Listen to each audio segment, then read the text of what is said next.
يا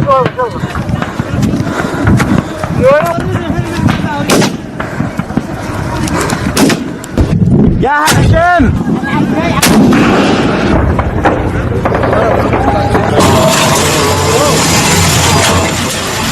చూసారు కదా వాళ్ళకి సంబంధించి ఎలా జరుగుతుంది అనేది. ఒకసారి నేను మీ మ్యాప్లో చూపించే ప్రయత్నం చేస్తాను. ఇదిగోండి యెమెన్ అండ్ యెమెన్కి సంబంధించి మీరు చూస్తే గల్ఫ్ ఆఫ్ ఏడెన్ ఇక్కడి నుంచి ఇదిగోండి ఇలా వస్తాయి మాట.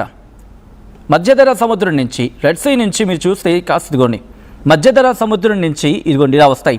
సూయజ్ కెనాల్ మీదుగా ఇలా రావాల్సి ఉంటుంది. ఏవేవి వస్తాయి, ఎవరెవరికి ఇది చాలా కీలకం. ఒక్కసారి మ్యాప్లో చూపించే ప్రయత్నం చేస్తాను. మీరు చూడొచ్చు ఇటు ఇవన్నీ కూడా వీటి మీద డిపెండ్ అవుతాయి. అంటే ఇంకా క్లియర్గా మాట్లాడుకోవాలంటే పశ్చిమ దేశాలు ఇటు లండన్ కావచ్చు లేకపోతే యూరోపియన్ కంట్రీస్ అన్నిటి కూడా చాలా కీలకమైన ప్రాంతం. వీళ్ళందరూ కూడా ఇదిగో ఇలా రావాల్సి ఉంటుంది. ఇలా వచ్చిన తర్వాత ఇలా వెళ్ళి ఈ మధ్యధరా సముద్రం ఇదంతా అక్కడి నుంచి సూయజ్ కెనాల్ మీదుగా ఎర్ర సముద్రంలోకి వచ్చి ఇక్కడి నుంచి గల్ఫ్ ఆఫ్ ఏడెన్ నుంచి ఇదిగోండి అరేబియా సముద్రంలోకి అడుగు పెడతారు. కాబట్టి వీళ్ళు కీలకమైన ప్రాంతంలో ఉన్నారు. ఇక్కడ ఉన్నారు వీళ్ళు. ఇప్పుడు కనుక వీళ్ళు యాక్టివ్ అయితే ఒక్కసారిగా ఈ 3 లక్షల సైన్యం రంగంలోకి దిగింది అనుకుందాం, ఇదంతా బ్లాక్ అయిపోతుంది. మీకు గుర్తుందో ఒకసారి మనం ఈ సూయజ్ కెనాల్ గురించి మాట్లాడుకున్నాం. ఈ సూయజ్ కెనాల్లో ఒకసారి ఒక నౌక అడ్డంగా ఉండిపోతేనే 6 రోజుల పాటు దాన్ని క్లియర్ చేయడానికి అవకాశం లేకపోతే ఏకంగా ప్రపంచానికి 75,000 కోట్ల రూపాయల నష్టం వాటిల్లింది కేవలం 6 రోజుల వ్యవధిలోనే. కేవలం 6 రోజుల వ్యవధిలోనే ఇక్కడ సూయజ్ కెనాల్ ఉంటుంది. ఇదిగో మీరు చూడొచ్చు, చూడండి. ఇంకా అదిగో చూసారు కదా సూయజ్ కెనాల్ అని చెప్పి. ఇదిగో ఇది జస్ట్ ఒక కాలువ లాంటిది సూయజ్ కెనాల్, సూయజ్ అని చెప్పి.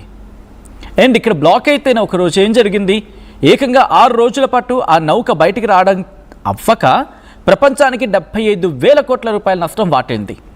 అండ్ ఒకవేళ ఇది కనుక యెమెన్ బ్లాక్ చేస్తుంది అనుకున్నాం, ఇక్కడ యెమెన్ బ్లాక్ చేస్తుంది అనుకుందాం, పరిస్థితి ఇంకా దారుణంగా మారిపోతుంది. ఎందుకంటే ఇక్కడ స్ట్రైట్ ఆఫ్ హార్ముజ్ బ్లాక్ అయిపోతుంది. అండ్ ఇక్కడేమో ఇదొక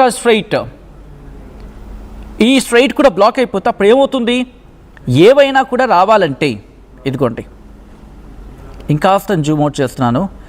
ఇదిగో ఇలా షార్ట్కట్లో ఇలా రావాల్సింది, ఇలా షార్ట్కట్లో రావాల్సింది ఇప్పుడు ఏమవుతుందంటే ఇదిగో ఇలా మొత్తం అంతా తిరగాల్సి ఉంటుంది. మొత్తం అంతా తిరిగి ఇదిగోండి ఇలా ఆఫ్రికన్ కంట్రీస్ నుంచి ఇటువైపు నుంచి వచ్చి ఇలా హిందూ మహాసముద్రం నుంచి మన అరేబియా సముద్రంలోకి వచ్చి అప్పుడు లేకపోతే ఇక్కడి నుంచి కార్యకలాపాలు నిర్వహించాల్సి వస్తుంది. ఏమవుతుందంటే ధరలు పెరుగుతాయి మళ్ళీని. Already strait of Hormuz blockage కారణంగా పెట్రోల్ ధర, డీజిల్ ధర పెరుగుతూ ఉంటే ఇది కూడా ఇంధనానికి కీలకమైన పాయింటే. భారతదేశం ఏం చేస్తుంది, ఇప్పటికీ 140 దేశాలతో వాణిజ్యం చేస్తోంది. ఒకవేళ ఇదే జరిగింది అనుకుందాం, కేవలం భారతదేశానికి మాత్రమే కాదు, ఇది ప్రపంచానికి కూడా ఇబ్బంది కలిగించే అంశం అని చెప్పుకోవచ్చు.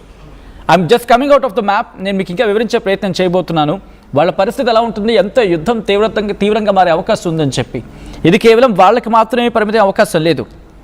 సో అటువంటి సందర్భం కొద్దిసేపటి క్రితం మాట్లాడుకున్నట్టుగా ఇగో ఈ ప్రాంతం ఇక్కడ జిబూటి అని ఉంటుంది. I think subject the correction here it again. ఇక్కడ అమెరికా బేస్ ఉన్నది అనేది వినిపించమాట. సో హౌతీలు ఇక్కడికి బ్లాక్ చేస్తే వీళ్ళు మళ్ళీ అమెరికా కూడా ఇక్కడ రంగంలోకి దిగే అవకాశం ఉంటుందా, బిగ్గెస్ట్ క్వశ్చన్ మార్క్. ఎందుకంటే కంప్లీట్గా గ్రౌండ్ ఆపరేషన్కి వెళ్ళిపోతే ఇబ్బందిగా మారిపోయే అవకాశం ఉంటుంది ఇక్కడ. కాబట్టి బాబ్ అల్ మందబ్ అని చెప్పి ఇక్కడ ఉంటుంది, స్ట్రైట్ బాబ్ అల్ మందబ్ అని చెప్పి. కాబట్టి తీవ్రమైన సిచ్యువేషన్ ప్రపంచం ఎదుర్కోవాల్సి ఉంటుంది. అండ్ యెమెన్ కనుక రంగంలోకి దిగితే పరిస్థితి మారిపోయే అవకాశం ఉంది. పూర్తి స్థాయిలో చెప్పలేము కానీ బట్ ప్రభావం అయితే చూపిస్తుంది. ఇక్కడి నుంచి వీళ్ళు ఇజ్రాయెల్ మీద దాడి చేయొచ్చు, సౌదీలో డిస్టర్బ్ క్రియేట్ చేయొచ్చు, దాంతోపాటు దుబాయ్లో కూడా డిస్టర్బ్ క్రియేట్ చేయొచ్చు. ఒకవేళ ఇరాన్లో కనుక గ్రౌండ్ ఆపరేషన్కి అమెరికా వెళితే ఇక్కడ వెళ్ళడానికి చాలా తక్కువ అవకాశాలు ఉన్నాయి. ఎందుకంటే ఇరాన్కి సంబంధించి మీరు చూస్తే కనుక పూర్తి స్థాయిలో మాట్లాడుకున్న క్రమంలో ఇక్కడ ఆ విజువల్ నేను మీకు చూపించే ప్రయత్నం చేస్తున్నాను, ఇమేజ్ని మీకు చూపించే ప్రయత్నం చేస్తున్నాను. వాళ్ళకి ఇక్కడ ఇదిగోండి ఇక్కడ జాగ్రస్ అని చెప్పి పర్వతాలు ఉన్నాయి, దాంతోపాటు అల్బోల్స్ అని చెప్పి ఇక్కడ పర్వతాలు ఉన్నాయి, దాంతోపాటు ఎడారి ప్రాంతాలు ఇవి. ఇక్కడికి టెహరాన్ చేరుకోవడం చాలా కష్టం, వాళ్ళకి చూడడానికి చాలా ఈజీగా మ్యాప్లో కనిపిస్తుంది కానీ అమెరికా ఇక్కడ చేరుకోవడం గ్రౌండ్ ఆపరేషన్కి చాలా కష్టం. ఒకవేళ అటువంటి పరిస్థితి దిగితే ఇరాన్ దుబాయ్ని టార్గెట్ చేస్తూ ఉంటుంది, యెమెన్ కూడా దుబాయ్ని టార్గెట్ చేయొచ్చు, సౌదీని టార్గెట్ చేయొచ్చు, దాంతోపాటు ఇజ్రాయెల్ని టార్గెట్ చేయొచ్చు. అండ్ లెబనాన్లో ఉన్న హిజ్బుల్లా ఒక్కసారిగా మళ్ళీ ఇజ్రాయెల్ మీద దాడికి పాల్పడే అవకాశం ఉంది. అండ్ పరిస్థితులు ఇంకా క్షీణించే అవకాశం కనిపిస్తోంది. సో మీరేమనుకుంటారు ఒకసారి మాట్లాడే ప్రయత్నం చేయండి. ఇప్పటికైతే మాత్రం సిచ్యువేషన్ చాలా దారుణంగా ఉందని చెప్పుకోవాలి. I'm just coming out of the map. నేను మ్యాప్ నుంచి బయటకు వచ్చి ప్రయత్నం చేసి విజువల్స్ చూపించే ప్రయత్నం చేస్తున్నాను. ఇప్పటికైతే మాత్రం సిచ్యువేషన్ డిటోరియేట్ అని అనుకోవాలంటే కనుక అనుకున్న పెద్ద తప్పలేదు అనుకోవచ్చు.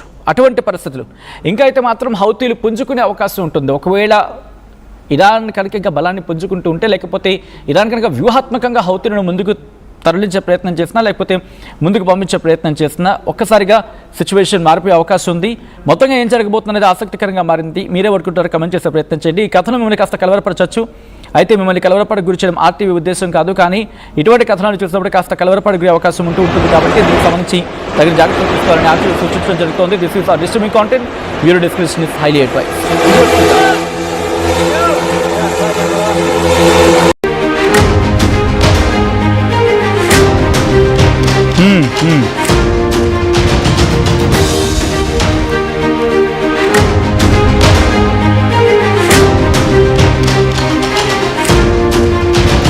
బ్రేకింగ్ న్యూస్ చూస్తున్నారు. మిడిల్ ఈస్ట్లో వార్ ఇప్పుడు పీక్స్కి చేరుకుంటోంది. మిడిల్ ఈస్ట్ వార్లోకి హౌతీలు ఎంట్రీ ఇచ్చారు. ఇరాన్కు సపోర్ట్గా రంగంలోకి దిగడం జరిగింది హౌతీల ఎంట్రీతో అమెరికా, ఇజ్రాయిల్లో వణుకు పుడుతోంది. ఇప్పటికే యెమెన్ రాజధాని సనాతో పాటు దేశంలోని మెజారిటీ భాగాలపై హౌతీలు పట్టుబిగించారు. ఇజ్రాయెల్ హమాస్ యుద్ధంలో పాలస్తీనియన్లకు మద్దతుగా హౌతీలు రంగంలోకి దిగారు. మరి ముఖ్యంగా ఇజ్రాయెల్ హమాస్ యుద్ధంలో ఇటు ఫవాట్ హమాస్కి మద్దతుగా కూడా రంగంలోకి దిగారన్నలో అతిశక్తి లేదు. ఇటు రెడ్ సీ మీదుగా వెళ్లే నౌకలపై దాడులు చేయడం ద్వారా హౌతీలకు అంతర్జాతీయ గుర్తింపు దక్కిందక్కడ అంతర్జాతీయంగా